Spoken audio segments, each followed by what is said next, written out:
இன்னைக்கு நம்ம பார்க்க போகிற செலிபிரிட்டி வீரா சீரியலோட ஹீரோயினான வீராவை பற்றி தான். இவங்கள பற்றின ஃபுல் டீட்டெயில்ஸ் தெரிஞ்சுக்கிறதுக்கு முன்னாடி சேனலை சப்ஸ்கிரைப் பண்ணாதவங்க மறக்காமல் சப்ஸ்கிரைப் பண்ணிக்கோங்க. அப்போ தான் நாங்கள் போடுற வீடியோஸ் உங்களுக்கு நோட்டிஃபிகேஷனாக வரும். வாங்க வீடியோக்குள்ளே போகலாம். இவங்களோட உண்மையான பெயர் வைஷ்ணவி. இவங்களோட அம்மா பெயர் அருள்மொழி. அதனால தான் இவங்க வைஷ்ணவி அருள்மொழின்னு வச்சுருக்கிறாங்க.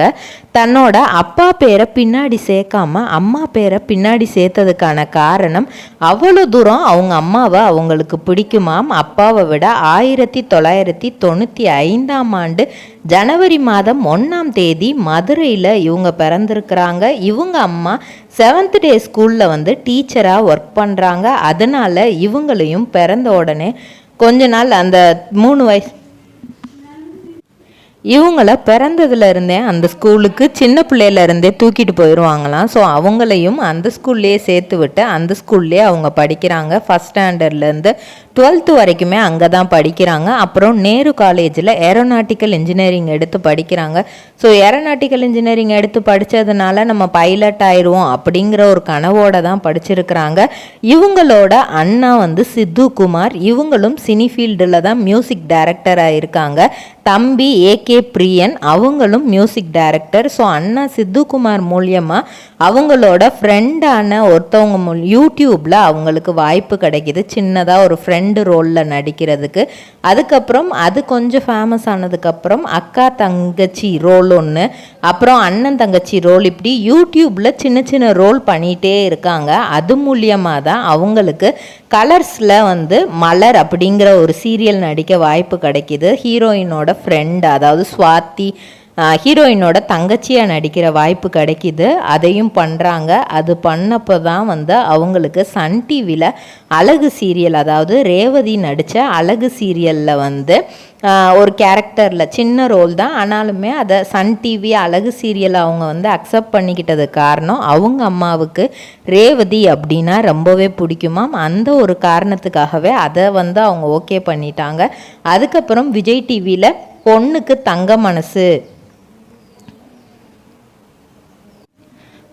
தங்க மனசு அப்படிங்கிற சீரியலில் நடிக்கிறாங்க. அதுக்கப்புறம் நாம் இருவர் நமக்கு இருவர், இதுதான் இவங்களுக்கு மிகப்பெரிய டேர்னிங் பாயிண்ட்டாக அமைஞ்சிருக்கு. அதில் அவங்க பண்ண ஐஸ்வர்யா அப்படிங்கிற ரோல் ரொம்பவே ஃபேமஸ் ஆகிடுச்சு. அது மட்டும் இல்லாமல் அவங்க சதீஷோட பேர் பண்ணி நடிச்சிருந்தனால அதுக்கப்புறம் ரீல்ஸ் போட்டாங்க. அது சதீஷோட வாழ்க்கையில் மிகப்பெரிய ஆபத்தை ஏற்படுத்திருச்சுன்னே சொல்லலாம். ஏன்னா 2 பேரும் ரொம்ப க்ளோஸாக ரீல்ஸ் போட்டிருப்பாங்க. அதனால் அவங்களோட ஃபேமிலி லைஃபுக்குள்ளே நிறைய ப்ராப்ளம்ஸ் வர ஆரம்பிச்சிச்சு. அதுக்கப்புறம் அவங்களுக்கு மூவி சபாபதி அப்படிங்கிற மூவியிலேருந்து ஒரு வாய்ப்பு கிடச்சிச்சு சந்தானத்தோட சிஸ்டராக நடிக்கிறதுக்கு. ஏன்னா சந்தானம் தான் அந்த படத்தோட ஹீரோ. மஞ்சு அப்படிங்கிற ரோலில் நடிச்சிருப்பாங்க. அதுக்கப்புறம் 2022 சூப்பர் குவீன் அப்படிங்கிற ஒரு ப்ரோக்ராம் ஜீ தமிழில் நடத்தினாங்க. அந்த ப்ரோக்ராம்லையும் கலந்துக்கிட்டு அவங்களோட பெஸ்ட்டை அவங்க கொடுத்துருப்பாங்க. ஸோ அம்மா டீச்சர் அப்படிங்கிறதுனால ரொம்பவே ஸ்ட்ரிக்டாக தான் வளர்த்துருக்காங்க. ஃபஸ்ட்டு சினி ஃபீல்டுக்குள்ளே வரணும் அப்படிங்கிறதுக்கு நோ மட்டும்தான் சொல்லியிருக்காங்க. என்ன காரணத்துக்காகவும் சினி ஃபீல்டுக்கு மட்டும் நான் விட மாட்டேன், அது மட்டும் நான் எப்போவுமே நோ தான் சொல்லுவேன் அப்படிங்கிற மாதிரி சொல்லியிருக்காங்க. ஆனால் யூடியூப்பில் அவங்க ஃபஸ்ட்டு நடித்த அந்த ஷார்ட் ஃபிலிமோட ஒரு 2-3 கிளிப்பிங்ஸ் பார்த்ததுக்கப்புறமே அவங்க அண்ணா அவங்க அம்மாவை கன்வின்ஸ் பண்ணியிருக்காங்க. நான் மியூசிக் ஃபீல்டில் இருக்கேன், நான் பார்த்துக்கிறேன், என்ன ஆனாலும் நான் பார்த்துக்கிறேன், அவங்கள அந்த ஃபீல்டில் அவளை விட்டுருங்க அப்படிங்கிற மாதிரி சொல்லியிருக்காங்க. என்ன தான் அவங்க அம்மாவுக்கு மனசுக்கு ஒரு மாதிரி இருந்தாலுமே கலர்ஸ் தமிழில் ஒரு வாய்ப்பு கிடைக்கிது அப்படின்னா நிறைய தடவை ஆடிஷன் போயிட்டு வந்திருக்காங்க. ஒரு கட்டத்தில் அவங்க அம்மா அவங்கள ஊட்டிக்கே அனுப்பிட்டாங்களாம். நீ ஊட்டி போய் அங்கே இரு, நீங்கள் இருந்தீன்னா உனக்கு இந்த இதுதான் யோசனை வரும், நீ ஏரோநாட்டிக்கல் ஃபீல்டில் ஏதாவது பண்ணு, இல்லை யூபிஎஸ்சி எக்ஸாம் ஏதாவது எழுது, இந்த இதெல்லாம் உனக்கு செட் ஆகாது, இது எல்லாமே வேணவே வேணாம் அப்படிங்கிற சொல்லியிருக்கிறாங்க. இல்லை எனக்கு இதுதான் வேணும் அப்படின்னு இவங்க ரொம்பவே அடம் பிடிச்சி கொஞ்ச நாள் அவங்க அண்ணாவும் கூடவே சேர்ந்து கன்வின்ஸ் பண்ணியிருக்கிறாங்க. அவங்க அப்பாவையும் சரி அம்மாவையும் சரி. அவங்க அப்பா கொஞ்ச நாளுக்கு அப்புறம் இதில் பெருசாக தலையிடலை. அவங்க அம்மா தான் திரும்ப வேண்டாம் நீ ஊட்டியில் போய் இருன்னு சொல்லிட்டு ஊட்டிக்கும் அனுப்பிட்டாங்க. அப்பையும் அவங்க அண்ணாவோட ஒரு இதனால திரும்ப இங்கே வந்தால் நடிக்கிறதுக்கு தான் கூப்பிடுறாங்கன்னு பார்த்தா திரும்பவும் ஆடிஷன் தான் அவங்கள பண்ணியிருக்காங்க. இவங்களுக்கான ரோல் கொடுக்கல. கடைசியில் வந்து ஓகே ஹீரோயினோட தங்கச்சியாக நீங்கள் நடிக்கலாம் அப்படிங்கிற ஒரு ரோல் கொடுத்துருக்காங்க. அது நடித்து முடித்ததுக்கப்புறம் தான் அடுத்தடுத்த சீரியல்ஸில் வந்து அவங்களுக்கு வாய்ப்பு கிடைக்கிது.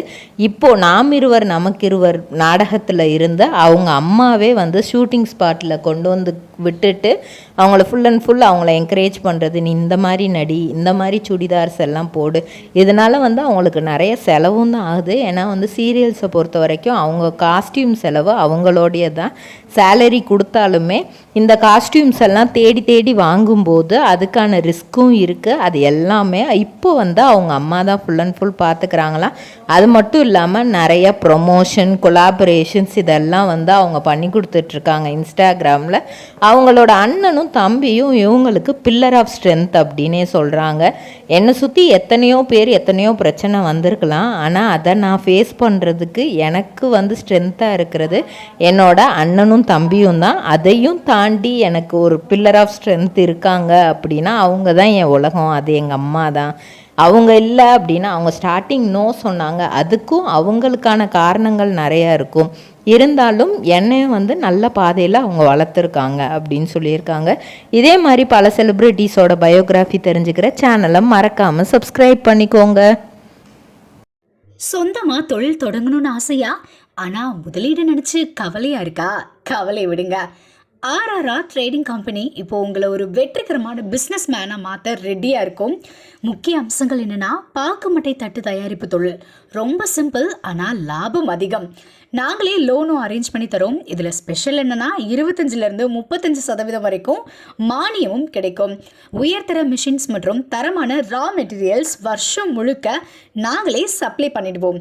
நீங்கள் தயாரிக்கிற தட்டுக்களை நாங்களே நேரடியாக வாங்கிக்கிறோம். வாழ்க்கையில் ஜெயிக்க இதுதான் சரியான நேரம். உடனே கால் பண்ணுங்க. தொடர்புக்கு 8015983336. ஆர்ஆர்ஆர் ட்ரேடிங் கம்பெனி, உங்கள் முன்னேற்றத்திற்கு எங்களது கரம்.